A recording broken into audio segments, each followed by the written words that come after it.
Welcome back to our channel kung saan tinatalakay natin ang pinakamainit at pinakamahalagang development sa AFP modernization. Sa episode na ito, pagsasamahin natin ang dalawang mahalagang usapin sa modernong depensa. Una, ang magandang balita para sa Pilipinas matapos hindi ma-veto ni Pangulong Ferdinand Marcos Jr. ang unprogrammed fund para sa AFP modernization program, at ikalawa, ang nakakagulat na pagbagsak ng China at Russia-supplied air defense system sa harap ng US air power, gamit ang karanasan ng Venezuela bilang case study.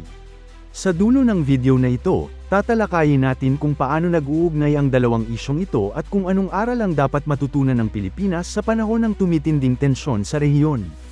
Pero bago tayo magpatuloy, tandaan natin na ang matatag na Pilipinas ay hindi lang nabubuo sa lakas militar, kundi sa maayos na pamahalaan, paglaban sa korupsyon, pagtanggi sa political fanaticism, at pagsugpo sa fake news. Mahalaga yan para sa tunay na seguridad at katatagan ng bansa. Unahin natin ang magandang balita para sa Pilipinas. Ayon sa ulat ng ABS-CBN News, nilagdaan na ni Pangulong Ferdinand Marcos Jr. ang 2026 General Appropriations Act, at sa kabila ng mga veto sa ilang bahagi ng unprogrammed funds, hindi kasali sa tinapyas ang revised AFP modernization program. Ibig sabihin, nananatili ang 50 na bilyong piso na unprogrammed allocation para sa AFP modernization. Para sa mga hindi pamilyar, ang unprogrammed funds ay parang standby budget. Hindi agad ito ginagastos, pero kapag pumasok ang sapat na revenue o financing, pwede itong i-activate. At sa mga pinanatili ng Pangulo, tatlo lang ang items: support to foreign assisted projects, program on risk management, at ang pinakamahalaga sa atin, revised AFP modernization program. Malinaw ang signal dito, kahit may fiscal constraints ang gobyerno, hindi isinantabi ang national defense. At kung titignan natin ang listahan ng mga inaprubahan ng Bicameral Conference Committee, makikita na seryoso ang direksyon ng modernization, air assets, naval platforms, sensors, at command and control systems. Bakit ito mahalaga? Dahil ang modernong digmaan ay hindi na lang tungkol sa dami ng sundalo o tangke. Ang tunay na labanan ay nasa himapawid at electromagnetic spectrum. At dito papasok ang ikalawang bahagi ng ating talakayan. Lumipat naman tayo sa South America, sa Venezuela. Sa loob ng maraming taon, pinaniwalaan ng ilang international analysts na magiging napakahirap para sa United States na magsagawa ng malalim na air operation sa Venezuela. Bakit? Dahil sa papel, ito raw ang may pinaka-advanced na air defense network sa buong South America, suportado ng China at Russia. Ilan sa mga ito ay Zu-23 anti-aircraft guns, libu-libong Igles manpads, Buck M2E medium-range systems, S-300VM long-range air defense, at iba't ibang Chinese radar systems tulad ng JYL-1, JY-11B, at JY-27. Sa teorya, layered defense ito, short, medium, at long range, may radar coverage, at may redundancy. Pero nang aktwal nang hinarap ng Venezuelan air defense ang US air power at electronic warfare, bumagsak ang buong network. Radar systems were jammed, command nodes neutralized, missile batteries destroyed, at airspace dominance was quickly achieved. At dito nagsimulang magtanong ang mundo, talaga bang epektibo ang Chinese at Russian air defense systems laban sa isang technologically superior adversary? Hindi ito isolated case. Sa Ukraine, paulit-ulit na napasok ng Ukrainian drones at missiles ang Russian airspace. Sa Syria at Iran, Israeli aircraft routinely penetrated Russian-supplied air defense networks. At ngayon, Venezuela. Kahit sa South Asia, may kahalintulad na pattern.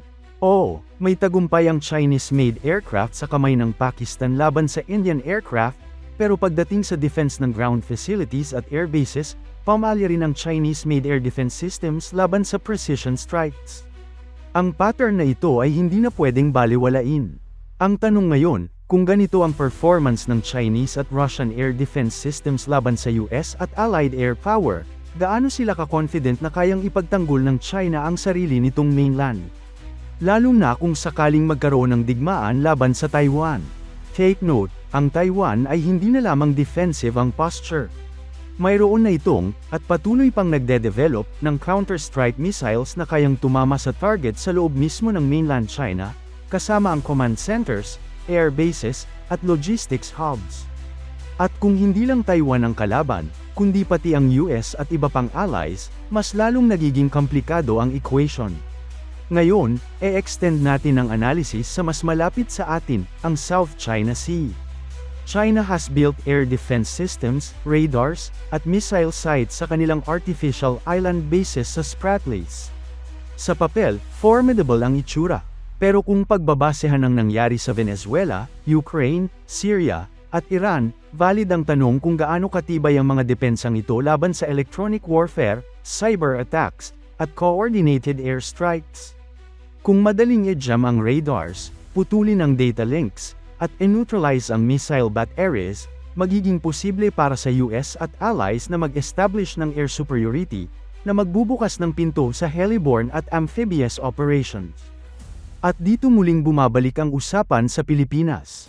Ang desisyon ng administrasyon na huwag i-veto ang AFP Modernization on Program Fund ay hindi lang tungkol sa pagbili ng armas.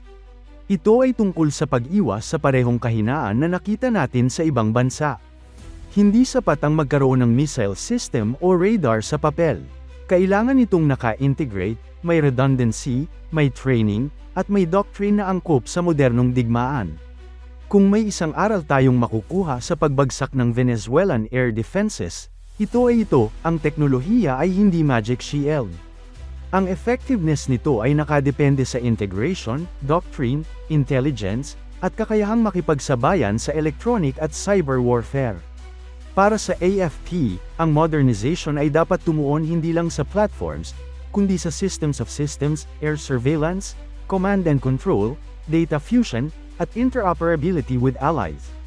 Sa konteksto ng MDT at defense cooperation ng Pilipinas sa US, Japan, at iba pa, mas lalong nagiging kritikal ang investment sa air and missile defense awareness, hindi man full missile shield, kundi early warning at survivability. Sa huli, malinaw ang koneksyon ng dalawang artikulong ito. Ang pagpapanatili ng pondo para sa AFP modernization ay isang strategic decision. At ang pagbagsak ng China at Russia's supplied air defense system sa aktwal na labanan ay isang babala, hindi lahat ng advanced sa brochure ay advanced sa tunay na digmaan. Sa panahon kung saan ang West Philippine Sea ay patuloy na nagiging flashpoint, at ang Taiwan Strait ay isang posibleng mitya ng mas malawak na conflict, ang Pilipinas ay kailangang matutong pumili ng tama, hindi lang ng supplier, kundi ng strategy. Hindi natin kailangang maging superpower, pero kailangan nating siguraduhin na hindi tayo magiging madaling target. At doon nagtatapos ang ating talakayan.